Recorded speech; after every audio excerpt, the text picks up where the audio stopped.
Bonjour, bienvenue sur ma chaîne YouTube Astro Tarotina, une chaîne où nous allons parler d'astrologie des tarots et de beaucoup d'autres sujets qui nous tiennent à cœur. Aujourd'hui, nous allons parler des transits des Chirons, un bélier et un taureau, bien évidemment. D'un point de vue astronomique, qui est Chiron, d'un point de vue astrologique, mythologique, pourquoi elle s'appelle les guérisseurs blessés, pourquoi elle est reliée à la blessure et à sa guérison entre guillemets, comment elle touche nos blessures les plus profondes et ces transits justement, un bélier et un taureau, qu'est-ce qu'ils nous apportent au niveau de notre identité, au niveau de notre valeur, au niveau de notre capacité profonde à transformer la douleur en force. Bien sûr, toujours un rappel au tarot de Marseille et une pratique. Mais avant de commencer vraiment dans le vif du sujet, comme d'habitude, je vous rappelle de mettre un pouce si la vidéo vous plaît, de la partager, d'activer la clochette des notifications, d'aller voir les pages Instagram où je parle beaucoup d'astrologie et des tarots qui portent le même nom. Et si vous voulez, si vous le souhaitez, m'envoyer un mail pour demander une consultation d'Astro Tarot ou d'Astro Tarot. Et si vous voulez aussi recevoir l'email que j'envoie, le newsletter que j'envoie tous les lundis où je parle d'astrologie, des tarots et de beaucoup d'autres choses. Mais commençons tout de suite. Voilà, ça c'est Chiron en astrologie, mais nous commençons par Chiron en astronomie. Chiron est un petit corps céleste qui fait partie du système, de notre système solaire, qui se trouve entre Saturne et Uranus. Et qui effectivement a été découvert le 1er novembre 1977 par un astronome américain. Il fait partie de ce qu'on appelle la famille des centaures. D'ailleurs, en astrologie, les noms Chiron, Via, et même pour la petite planète, les petits corps célestes, les noms viennent justement du personnage mythologique de Chiron, qui est un centaure sage. Donc, ces petits corps célestes fait partie de la famille des centaures qui orbite entre Jupiter et Neptune, la grande famille, lui il orbite entre Saturne et Uranus, et qui ont la caractéristique d'être des objets célestes intermédiaires entre l'astéroïde et la comète. Et donc il a été important parce que comme il a été le premier à être découvert en 1977, il a beaucoup aidé les astronomes à comprendre les caractéristiques de ces objets célestes intermédiaires. Dans les mythes, Chiron est un centaure, nous avons dit, mais il n'est pas un centaure comme les autres. C'est une exception parce que Chiron est un centaure à la fois un peu sauvage, si on peut dire, mais surtout sage, surtout très cultivé, très savant, bienveillant. Il est né de l'union du dieu du temps, Chronos, avec une nymphe, Philyra. Et pour la séduire, Chronos prend l'aspect d'un cheval, donc l'enfant qui naît de cette union, Chiron, sera moitié homme, moitié cheval. Et la mère, à la naissance, horrifiée par la vue de ces bébés différents par rapport aux autres, elle le refuse. Et d'ailleurs, Philyra, qui veut dire tilleul en grec, demandera aux divinités de ne plus faire partie des êtres humains, mais d'être transformée justement en arbre tilleul, parce que justement elle portait ce poids de cette décision finalement. Et il y a un astéroïde qui porte son nom, Philyra, et qui représente dans un thème natal la relation entre mère et enfant, lorsque les enfants sont des enfants différents par rapport aux autres. Alors, qu'est-ce qui se passe à Chiron? Chiron est abandonné par la mère, mais heureusement, il est éduqué par Apollon, selon d'autres légendes, par aussi Artémis, qui est sœur d'Apollon, qui lui apprendra la médecine, qui lui apprendra la musique, qui lui apprendra la chasse, qui lui apprendra la prophétie. Donc, Chiron devient un grand savant, un grand professeur et surtout mentor des quelques héros grecs importants, tels Achille et Jason. Et mais qu'est-ce qui se passe? En fait, un jour, pendant un combat, le héros Héraclès blesse accidentellement, avec une flèche empoisonnée dans le venin de l'hydre lyra, la jambe de Chiron. Et voilà le problème qui surgit. Chiron, effectivement, souffre. Il est immortel, d'accord, mais il souffre parce qu'il ne peut pas guérir sa blessure étant donné qu'il est en partie aussi humain. Donc il est destiné à souffrir éternellement. Mais qu'est-ce qui se passe? Au bout d'un moment, Chiron décide de renoncer à son immortalité pour, à la faveur du titan Prométhée, qui va être libéré, mais ça c'est encore une autre histoire dont j'ai parlé dans d'autres vidéos que vous pouvez aller chercher. Et après sa mort, Zeus, pour les récompenser à quelque part de sa générosité, les transforme, les fait monter au ciel et les transforme en constellation. Alors nous pouvons tout de suite voir que Chiron porte 3 blessures. La première, c'est la blessure de l'abandon de la mère. La deuxième, c'est effectivement la blessure du fait de ne pas appartenir à un groupe spécifique, c'est-à-dire il n'est pas comme les autres centaures, et en même temps, qui sont plutôt violents, qui sont plutôt sauvages, et donc il est éduqué, il est savant même, c'est un grand professeur, c'est un grand mentor, et en même temps, il ne fait pas non plus partie des divinités, donc il fait partie d'un groupe. Et la troisième blessure, c'est celle du maître, du guide, qui est blessé par son disciple. Donc, nous commençons à voir d'où naît l'idée de Chiron comme guérisseur blessé en astrologie, c'est-à-dire c'est quelqu'un qui porte une blessure profonde et qui peut aider les autres à guérir cette blessure parce qu'il l'a connue. Et son paradoxe réside justement dans ça, c'est-à-dire que Chiron peut guérir, mais il ne peut guérir sa blessure parce que cette blessure ne guérit pas comme les autres. Donc il ne transmet pas une idée de perfection, Chiron, il transmet en soi une idée d'alchimie. C'est-à-dire, ce qui nous blesse, ce qui nous fait mal, devient quelque chose qui nous éclaire et surtout qui nous libère. Et donc, c'est ça la fonction chironienne, une partie en tout cas de la fonction chironienne en astrologie. Chiron ne guérit pas, pour moi, Chiron ne guérit pas. Chiron n'efface pas complètement, si vous voulez, la douleur, mais il nous permet de la transmuter, de la chimiser, de la mettre au service des autres. D'ailleurs, quand nous allons voir, j'espère que ça se voit, le glyphe de Chiron, c'est celui là-bas, une espèce de K, vous voyez, une espèce de forme de clé, voilà. Une clé qui ouvre des portes finalement, la porte, si vous voulez, de la conscience de ce qui nous a blessés et qui fait aussi qui nous sommes. Alors, quand les astronomes ont découvert 2060 Chiron, il s'appelle comme ça, en 1977, les astrologues ont tout de suite vu des parallélismes avec le symbolisme du mythe de Chiron. C'est-à-dire Chiron, d'un point de vue astronomique, c'est un objet intermédiaire, justement, entre les astéroïdes et les comètes. Ensuite, il orbite entre Saturne et Uranus, c'est-à-dire entre la limite du visible et le début de l'invisible. Saturne qui correspond à la limite, qui correspond à la réalité, à la structure, et Uranus qui correspond à la libération, à l'éveil, au changement. Donc c'est un pont entre la blessure et la libération. Alors dans un thème, la position de Chiron nous parle d'une blessure psychologique profonde, nous parle d'un domaine dans lequel nous nous sentons vulnérables ou différents, et nous parle surtout d'un grand potentiel de guérison et surtout d'enseignement. C'est-à-dire que Chiron nous montre l'endroit là où avec les temps nous allons devenir sages. Et donc souvent nous avons dit, il indique là où on se sent illégitime sans raison, il indique là où nous avons construit une protection, une stratégie, d'accord, pour ne pas montrer cette blessure même à nous-mêmes en premier. Et puis là nous pouvons devenir en revanche mentor, passeur, thérapeute, pédagogue, parce que nous connaissons le terrain de l'intérieur.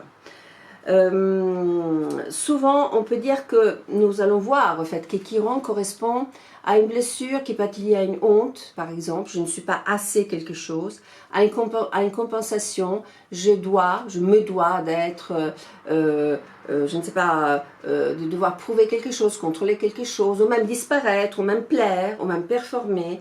Et puis une fois qu'on a traversé cette épreuve, alors là, effectivement, on peut dire je sais accompagner les autres parce que je connais cette blessure-là. Donc dans un thème, nous allons regarder où Chiron se trouve, dans quel signe se trouve, dans quelle maison, parce que c'est là où ça se passe. Donc ça peut être une blessure qui concerne l'identité, qui concerne la relation, qui concerne le corps, le travail, la famille, la visibilité, et puis les aspects qu'il forme avec les autres corps célestes, qui sont une espèce de... C'est là où l'énergie presque électrique arrive, et en fait effectivement un aspect à Saturne ce ne sera pas la même chose qu'un aspect à la Lune, au Soleil, à Mars, à Vénus, enfin aux autres planètes. Donc comme je l'ai dit, Chiron ne guérit pas vraiment, mais permet de voir là où nous avons une blessure et donc de l'intégrer à travers plusieurs phases qui vont de la phase déclencheur, c'est-à-dire la zone qui se réveille, qui peut être due à un transit planétaire, qui peut être due à une faillite, à une rencontre, à un nouveau rôle, un événement bien sûr. Ensuite, la révélation, c'est-à-dire voir, on arrive à voir là où nous avons développé une stratégie de survie, donc une armure, donc une protection. Ensuite, le désarmement, c'est-à-dire à se dire, mais je n'ai plus besoin de ça pour exister. Et ensuite, la compétence, développer une méthode pour nous-mêmes et pour les autres. Et un troisième, les services, c'est-à-dire notre vécu devient une parole qui soigne, devient un art, devient une aide. Alors, d'un point de vue astronomique, Chiron met 50 ans, 49, 51 ans, voilà, une cinquantaine d'années, disons, pour faire les tours du zodiaque. Donc, il s'agit des chapitres lents. Le premier retour d'ailleurs de Chiron a lieu entre les 49 et les 51 ans et souvent on se rend compte que là on s'est dit ça c'est notre caractère. En réalité, ça cache une cicatrice. Et puis, il y a des aspects clés qui renforment tout au long de notre existence, c'est-à-dire les carrés, c'est-à-dire les oppositions, c'est-à-dire les conjonctions avec des planètes personnelles, par exemple, qui constituent des réveils cibles. Mais entrons maintenant dans le fait du sujet, avec les transits de Chiron en Bélier, qui nous parlent de la blessure du droit à l'existence. Donc les transits en Bélier, tout d'abord la période, il a commencé en 2018, il continue jusqu'à 2026, juin 2026, pour ensuite avoir une période de rétrogradation entre septembre 2026 et avril 2027 et il rentre définitivement ensuite en Taureau en 2027. Ça c'est pour les dates si vous voulez prendre note. Alors les Béliers, le voilà, c'est le premier signe de feu. De feu, voilà, qui est gouverné comme nous le savons par la planète Mars. Et donc c'est je suis, c'est l'élan de vie, c'est l'instinct de vie, c'est le courage de commencer. Et là, notre Chiron, en Bélier, touche des questions, je dirais, des zones extrêmement primitives. Alors, ai-je le droit d'exister tel que je suis? Puis-je affirmer mon désir sans être puni, rejeté, humilié? Puis-je dire non sans perdre l'amour? Puis-je dire oui sans me trahir? Et la blessure chironienne donc est une blessure liée, nous avons vu, effectivement, à l'identité. Et qui peut produire deux extrêmes, une surcompensation martienne, le voilà Mars, c'est-à-dire une agressivité défensive, le besoin d'avoir toujours raison, l'impulsivité, une posture de combat permanent, l'idée de je coupe avant que les autres me coupent, ou de l'autre côté, de l'autre extrême, l'autosabotage, je dirais, l'effacement, autrement dit, la peur du conflit, la difficulté à se choisir, la fatigue de porter cette protection, cette armure, moi je l'appelle vraiment une armure, une procrastination du moment de se lancer à faire quelque chose, et puis dire oui je vais faire quelque chose, mais en réalité je n'y vais pas, je m'en empêche. Alors le remède du bélier, bien évidemment, de Chiron en bélier plutôt, comme vous pouvez l'imaginer, ne réside pas dans le fait de faire une bravade. Non, c'est vraiment le courage sobre. Ce n'est pas devenir plus dur, mais c'est devenir plus vrai. J'insiste beaucoup là-dessus. S'affirmer sans violence, décider sans précipitation, agir sans s'auto-saboter. Et le mot-clé, c'est vraiment je me donne une permission intérieure. Donc rééduquer ce Mars vers l'intention.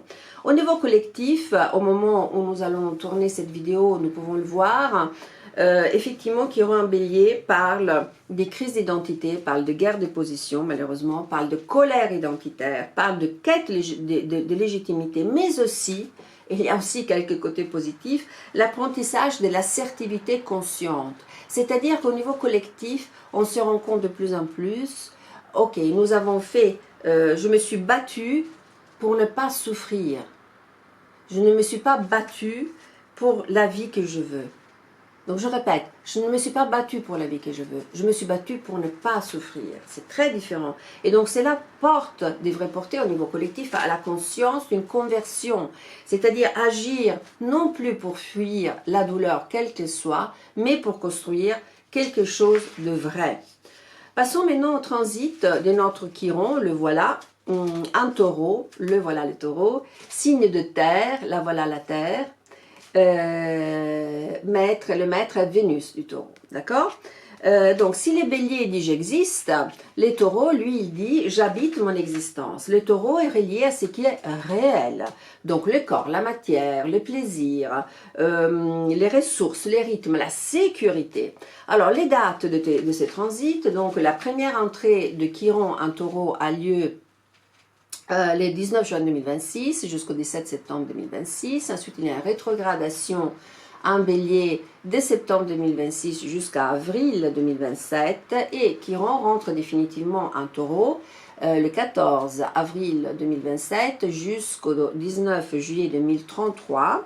Ensuite, en juillet, il rentrera rapidement en Gémeaux et rétrograde de nouveau en taureau entre octobre et mai 2034, où rentrera définitivement en Gémeaux. Ça, c'est pour les dates si vous voulez prendre note. Or, en taureau, Chiron nous parle de ce que nous pouvons sentir. D'accord? C'est-à-dire nos valeurs personnelles, le corps, l'argent par exemple, les ressources et la sécurité et l'attachement. Nos valeurs personnelles, c'est-à-dire, le voilà notre Chiron, un nous et un taureau. Je vaux quoi si je ne produis pas? Puis-je être aimé si je ne suis pas utile? Puis-je recevoir sans culpabilité? Puis-je être simple sans me sentir inférieur? Au niveau du corps, qu'est-ce qu'il nous parle de quoi? Il nous parle bien sûr de l'image, de la sensualité, il nous parle aussi de la somatisation, il nous parle aussi de l'impression d'être détaché par rapport, dissocié par rapport à son corps, ou alors d'être prisonnier de son corps. Au niveau de l'argent, des ressources, vous l'imaginez bien, les caractéristiques du taureau, peur de manquer, l'attachement anxieux, blocage à demander le juste prix, ou à l'inverse, une accumulation pour faire taire un sentiment, pour calmer un sentiment d'insécurité. Et puis justement, la sécurité et l'attachement, c'est-à-dire la difficulté à lâcher, la peur du changement, le besoin de contrôler les conditions matérielles, vous voyez.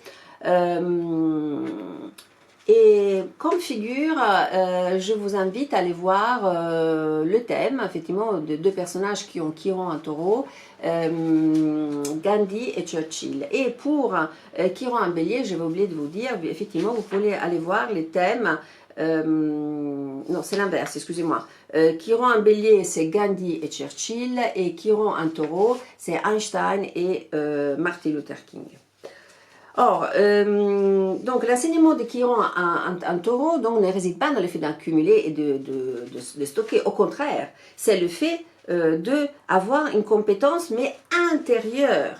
Donc le remède du taureau, c'est celui de la lenteur sacrée, c'est celui de la sobriété, c'est celui de la rééducation au plaisir, à travers quoi? La confiance sensorielle, autrement dit, je mange par exemple en présence, je respire dans mon ventre, je marche, je touche la matière, vous voyez, c'est ce que je suis en train de faire, je m'appuie sur le réel, mais je ne m'y enchaîne pas. Sur les plans collectifs, Chiron nous parle de terre, nous parle de ressources, d'économie, de corps social. Hein. Donc la blessure chironienne collective, pardon, nous allons la voir hein, quand les moments sera venu, ou alors si vous regardez cette vidéo au moment où Chiron sera déjà un taureau, on parlera certainement des valeurs concernant des blessures, excusez-moi, concernant la valeur, c'est-à-dire les inégalités, la dignité, l'exploitation, concernant effectivement le sol, l'écologie, l'agriculture, bien sûr, la terre, ensuite le rapport à l'argent, autrement dit la dette, la confiance, la sécurité, les systèmes, et ensuite aussi les rapports au corps, avec la santé, avec l'alimentation, avec la somatisation. Et tout ça c'est logique, parce que le signe du taureau représente la matière vivante. Cette matière qui apparemment, hein, si Chiron se trouve là, ou en tout cas Chiron en transit, nous montre qu'elle a été vécue comme insécurisante, comme pas assez, ou alors comme honteuse. Et moi je pense que ce Chiron qui rentre en taureau, une fois qu'effectivement Uranus est sorti du taureau, il est resté 7-8 ans, c'est pour nous aider à voir ce que nous n'avons pas voulu ou pu voir lors du transit, du long transit de Uranus en taureau, sachant que Chiron aussi reste effectivement, nous l'avons vu, 6 ou 7 ans dans un signe. Alors, passons maintenant, pour terminer, au tarot de Marseille. L'archétype représenté par Chiron nous parle à travers moi j'ai choisi quatre arcanes majeures, bien sûr. C'est toujours des propositions, vous pouvez faire vos propres recherches tout seul. Donc l'ermite, qui représente pour moi la blessure qui devient connaissance intérieure, c'est-à-dire la solitude initiatique, la lucidité, le maître, le guide sobre. Ensuite, tempérance, qui est l'alchimie de la guérison pour moi. Les mélanges justes, la circulation, le soin, la transmutation, l'alchimisation dont je vous ai parlé graduelle. Ensuite, bien sûr, le pape, qui est quoi? Les mentors, les passeurs de sens. La blessure devient enseignement, la tradition vivante devient transmission, très important. Et puis, pourquoi pas l'étoile, c'est-à-dire la cicatrice qui devient bénédiction.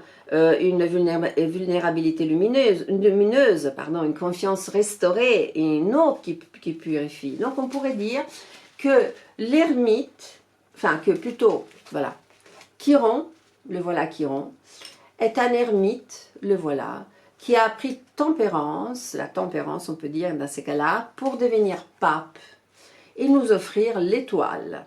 Et pour conclure, je vous suggère une pratique avec les tarots de Marseille. Prenez votre jeu, vous les mélangez. Ensuite, vous allez tirer 2 cartes. La première qui répond à une question de Chiron qui guérit notre blessure d'identité. Donc Chiron un bélier.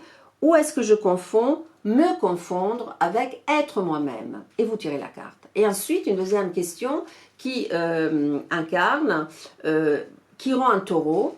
La blessure de la valeur, de notre valeur.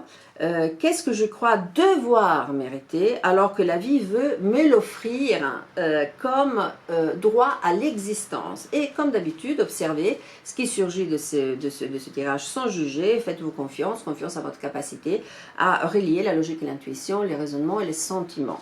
Et je vous quitte avec une phrase qui me tient à cœur. C'est pas vraiment une citation, mais ce sont des considérations que vous pouvez trouver dans plusieurs auteurs. C'est là où nous avons été blessés que se trouve notre lumière. Et je vous laisse avec les recommandations habituelles. Le pouce si la vidéo vous a plu, vous pouvez la partager. Clochette des notifications, bien sûr. Ensuite, allez voir les pages Instagram qui portent le même nom. Et m'écrire à mariachristina.astrotarot avec un T final à gmail.com si vous souhaitez une consultation d'astrologie, des tarots, d'astrotarot ou si vous souhaitez recevoir la newsletter hebdomadaire où je parle d'astrologie, des tarots, de beaucoup d'autres sujets. Et comme d'habitude, merci, je vous remercie de m'avoir accordé une partie de votre temps parce que, comme je dis toujours, les temps avec la santé, ce sont nos deux biens les plus précieux. Merci, à la prochaine.